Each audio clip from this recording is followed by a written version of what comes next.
Bonjour à tous, je vous retrouve dans cette nouvelle vidéo. Aujourd'hui je vous retrouve pour ma bibliothèque tour. Donc au total dans ma maison j'ai 3 bibliothèques pour le moment, ça va bientôt changer, je pense que je vais en rajouter une 4e. Donc c'est parti, je vous montre déjà celle que j'ai. On va commencer tout de suite avec cet étage-ci. Alors d'abord à gauche vous allez avoir tous mes Outlander. Normalement ici il y a le tome 4 mais je l'ai prêté à ma belle-mère pour le moment. Donc c'est pour ça qu'il est manquant. Comme je vous disais précédemment, ce tome-ci, donc c'est le tome 5, je suis en train de l'abandonner, il est trop long. Et donc je pense qu'en fait je vais m'arrêter à ces 5 tomes-ci, je ne vais pas acheter tous les autres. Et donc voilà, ils vont rester là. À côté, vous avez Les Misérables de Victor Hugo, une version de Oliver Twist de Charles Dickens et derrière le tome 1 à 4 de L'Apprenti épouvanteur. Ce sont des livres qui appartenaient à mon compagnon. Moi, je ne les ai pas encore lus, mais donc ils sont dans cette armoire-ci justement pour les sortir plus facilement. En descendant, on arrive sur mon étage spécial Tolkien. Donc je vais me mettre par ici pour vous montrer un petit peu mieux. D'abord, vous avez des encyclopédies donc, de David D. Donc sur l'univers vraiment de Tolkien, vous avez celle-ci et celle-ci qui sont entre guillemets un petit peu... elles sont un peu similaires, hein. Il y a pas mal de choses qui se ressemblent. Ensuite, vous avez les lettres du Père Noël que j'ai reçues à Noël justement il y a 2 ans d'ici maintenant, que j'aime beaucoup. C'est vraiment un très beau livre et très festif au niveau des couleurs. Ensuite, vous avez une BD Bilbo le Hobbit, donc, qui se présente comme ceci. Et également le Hobbit annoté, pareil que j'ai reçu à Noël il y a quelques années. C'est très intéressant si vous êtes... si vous voulez en apprendre vraiment beaucoup plus sur la manière dont ça a été écrit. Ici, c'est une édition intégrale, donc de l'ancienne traduction, qui est illustrée et qui venait avec une carte, toujours dedans, hein, mais voilà. Donc ça, c'est une ancienne édition. Alors, ici, vous avez Les Enfants de Hurin, que je n'ai pas encore lu, mais qui est dans ma palle.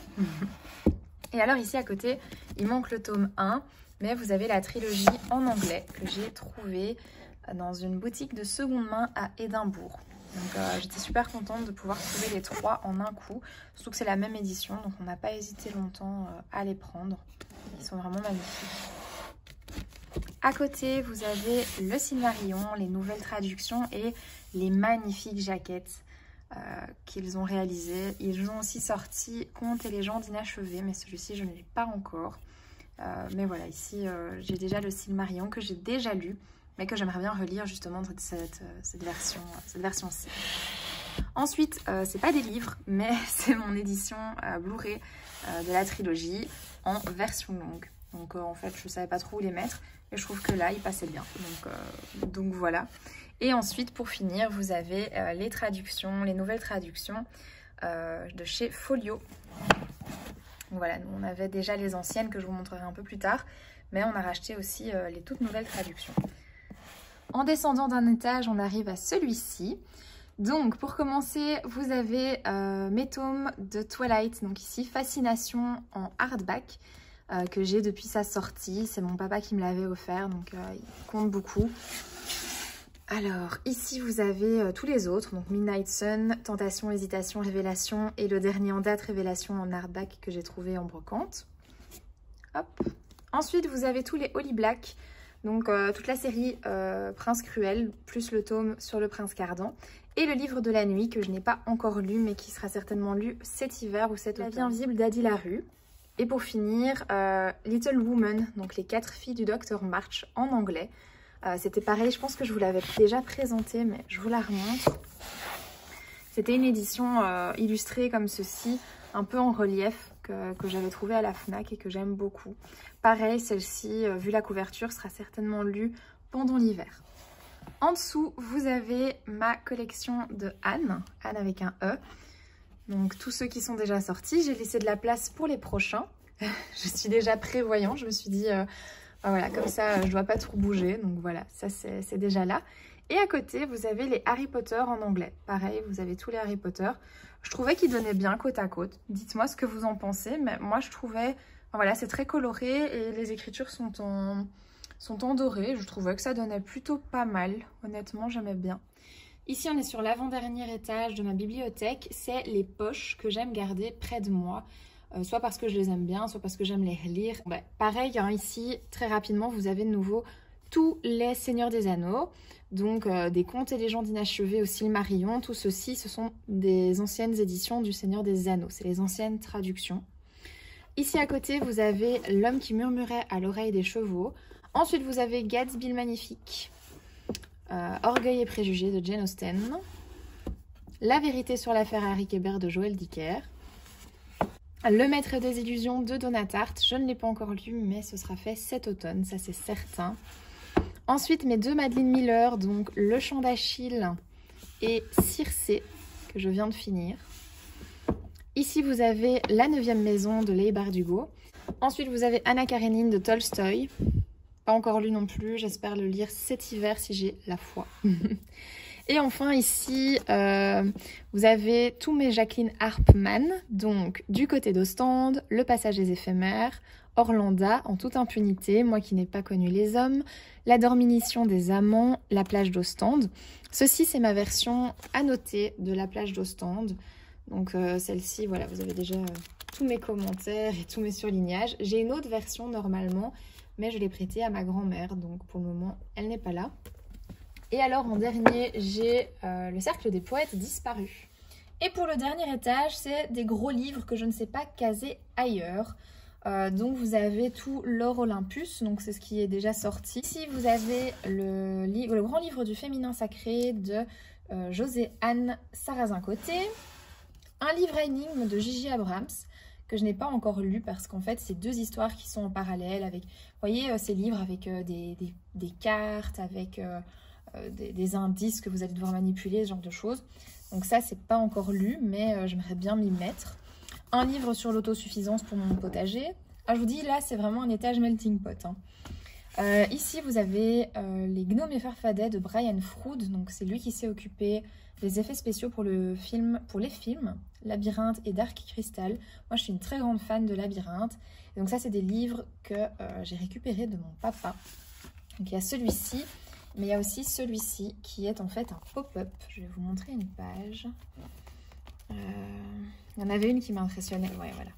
Il y en a une qui m'impressionne vraiment énormément, c'est celle-ci. Quand j'étais petite, elle m'impressionnait vraiment énormément. Donc c'est un vieux livre, hein, des années 90 je pense. Oui, c'est bien ça. Donc pour cette édition française, on est à 1989. Donc je ne sais pas du tout si c'est encore possible de les trouver. Moi je vous dis, je les ai récupérés de ma famille. Ici vous avez un livre sur les elfes que j'avais quand j'étais ado. Et celui-ci, c'est le grand livre secret des gnomes, lutins et farfadets de Richard Ellie et Charline. Je l'ai acheté cette année. Et je le trouve vraiment magnifique. Les illustrations sont superbes. Et les histoires vraiment, vraiment incroyables. J'aime beaucoup ce type d'illustration. Et c'est un monde qui me parle beaucoup, hein, vous l'avez remarqué. Et donc voilà. Petite acquisition de cette année. Un livre sur les road trips en France. Un graphique de Shutter Island que j'ai ici. Pareil, graphique malgré tout. J'ai adoré cette lecture. C'était vraiment très doux et très touchant. J'aime beaucoup. Ici, on a Dans la compi de Thomas Pesquet, de Marion Montaigne. J'aime beaucoup cette artiste. Elle avait travaillé sur une mini-série pour Arte de vulgarisation scientifique et j'avais adoré. Donc voilà. Ici, vous avez l'Iliade et l'Odyssée, mieux comprendre le monde d'Homère. Un graphique, Le monde sans fin. Et en dernier, vous avez les légendes du jazz. Ensuite, on va passer à cette deuxième bibliothèque qui orne mon salon. Donc celle-ci, c'est celle qui est la plus exposée au soleil. Mais ça va, c'est pas non plus catastrophique. Mais c'est pour ça que les beaux livres sont dans l'autre bibliothèque. Et ici, on a plus les mangas, ce genre de choses. Mais je vais vous montrer ça tout de suite. Donc pour commencer, vous avez cet étage-ci qui est entre guillemets mon étage avec les mangas que moi je suis. Donc ici, c'est des mangas qui sont finis. Donc vous avez le tome 1 à 13, 12, 13, du tome 1 à 13 de Blue Spring Hide que j'ai vraiment beaucoup aimé. Si jamais vous cherchez un shoujo très sympa, bah celui-ci, moi j'ai vraiment beaucoup aimé. Ensuite, vous avez tous les nanas qui se trouvent là. donc du tome 1 au 21. Et ensuite, tous les Vampire Night. J'ai vraiment pas d'ordre pour ranger mes livres. Je dirais que je le fais surtout par esthétisme. Mais voilà, en fait cette bibliothèque-ci, je vais dire que c'est pour le moment une de remplacement. Enfin, c'est pour stocker les livres. Mais on a pour projet de faire une bibliothèque dans la maison dès qu'on aura fini les travaux. Mais voilà, en attendant, je stocke ici. Ici, vous avez la trilogie de Hunger Games que j'aime beaucoup. Je l'avais reçue de ma belle-sœur à l'époque. Donc voilà, vous avez le tome 1, tome 2 et tome 3. Je les trouve très beaux et j'aimerais bien les relire d'ailleurs parce que j'avais adoré cette lecture, mais je les ai plus depuis quelques années. Ensuite, vous avez Un palais d'épines et de roses de Sarah J. Maas. Vous allez avoir les chroniques de Spiderwick, l'intégrale. Ici, c'est les chroniques de Fablehaven en édition coffret limité. Donc voilà. C'est une lecture jeunesse, mais que j'ai adoré. Par contre, j'avais lu le tome 2 et j'ai détesté le tome 2. Donc voilà, j'ai gardé que le tome 1.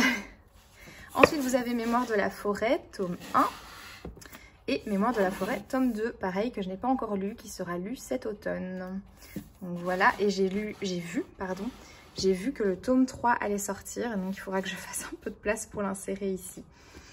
Ensuite, vous avez Anatomy Love Story de Dana Schwartz, que j'avais vraiment bien aimé. Je l'avais acheté sur un coup de cœur par rapport à la couverture. Et en fait, j'ai vraiment bien aimé. Déjà, le fait que ça se passe à Édimbourg et ce genre de choses, ça m'avait déjà conquise. Et donc, je me suis pris le tome 2, Immortality Love Story. Donc, j'ai hâte de le lire également. Ensuite, vous avez, ça c'est une nouveauté que je viens de m'offrir, du thé pour les fantômes. C'est l'histoire de deux sœurs qui cherchent à communiquer avec le fantôme de leur maman. Et voilà, ça a l'air très intéressant, je me le garde pour cet automne ou cet hiver. Ensuite, Les dangers de fumer au lit de Mariana Enriquez. C'est un recueil de nouvelles, un peu gothique, un peu macabre. Pareil, je le garde pour l'automne. Terreur à Smokolo de Catherine Arden, une lecture jeunesse que j'ai vraiment bien aimée. Ensuite, Malédiction du sang de Célia Rees. Je l'avais reçue quand j'étais ado et quand j'étais dans ma période très vampire, très Twilight et ce genre de choses. C'est l'époque aussi où j'ai lu Journal d'un vampire. Eh bien celui-ci, j'en entends jamais parler et je trouve qu'il est très très bon. Donc si vous aimez les lectures de vampires, celui-ci vraiment est très très chouette. Ensuite vous avez L'enfant des cimetières de Sir Cédric.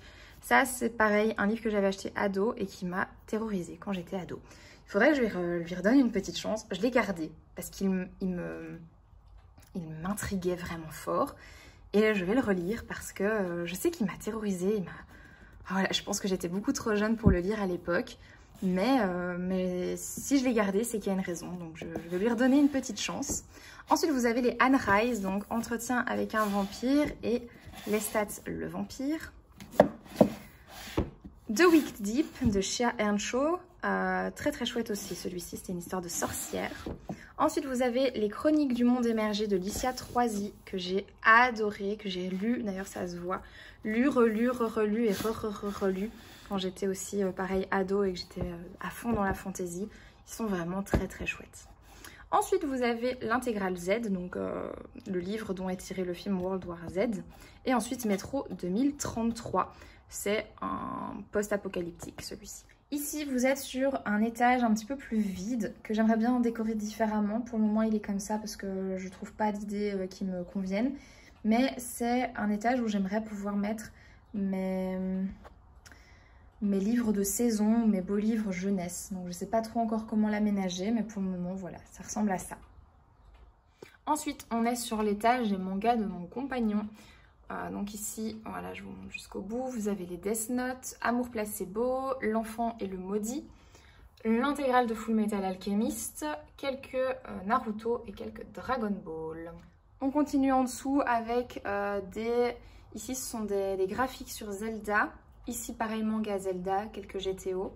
Les Harry Potter en français, donc ils sont ici. Et ensuite des gros livres que je ne savais pas où caser, donc Le Diable en tête de Bernard-Henri Lévy, les Stieg Larsson, donc les Millennium, et Ken Follett, les Piliers de la Terre. Et en dessous, pareil, c'est un peu un melting pot de tous les gros livres dont je ne savais pas quoi faire. Donc vous avez pas mal de BD qui se trouvent ici, dont d'ailleurs les Fab Caro qu'on a découvert grâce à mon frère qui nous avait offert Zai Zai Zai Zai à Noël. et qui a été un gros coup de cœur. Donc on a aussi pris Moon River. Ensuite vous avez mes livres de cuisine surtout, et puis d'autres choses, les livres de Major Mouvement, ce genre de choses. Et voilà ici donc la dernière bibliothèque, donc c'est la bibliothèque fourre-tout comme j'appelle ça. Elle est dans le bureau, on ne la montre pas, elle n'est pas visible par les gens qui visitent notre maison. Et en fait elle est dans le bureau, donc c'est une pièce où on met un peu tout le mode bazar qui doit être rangé. Et c'est un peu pareil pour les livres en fait. Donc ici par exemple vous allez avoir tous mes poches que je lis pas souvent, ou par exemple vous avez mes livres historiques. Donc je vais passer très rapidement sur cette bibliothèque-ci. Mais par exemple, vous avez la saga des Habsbourg ou la saga des Romanov qu'il faut que je lise là bientôt.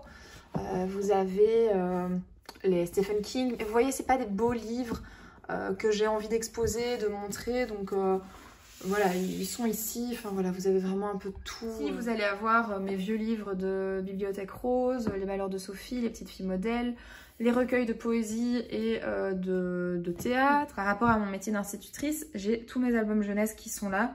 Je ne vais pas tous vous les faire, mais par exemple ici vous avez 2 livres de contes traditionnels. Ici vous avez, hop, ça c'est un gros favori, l'histoire de Saint-Nicolas de Quentin Grébon, qui lui rejoindra par exemple mon étagère des saisons en hiver.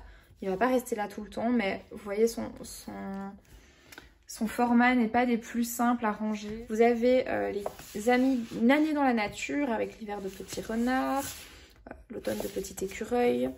Ici, vous avez le printemps de Petits Lapins et l'été de Petites Grenouilles. Ceux-ci, par exemple, c'est des saisons, mais je les mettrai pas dans mon armoire de saison parce que je trouve qu'ils font vraiment fort enfantin et c'est pas des illustrations, vous voyez, un peu comme celui-ci que je trouve vraiment superbe. Ici, vous avez Abel le roi des abeilles que j'avais eu pour mon mémoire, je me l'étais offert pour mon mémoire. Un que j'ai trouvé ici aussi, le pull de Noël, que j'aime beaucoup. Je l'ai trouvé aussi en seconde main. Quelques livres sonores avec Paco et le jazz, Paco et l'orchestre. C'est tout pour ces bibliothèques tours. J'espère que ça vous a plu. N'hésitez pas à me dire en commentaire ce que vous en avez pensé, à mettre un petit like et je vous dis à la prochaine.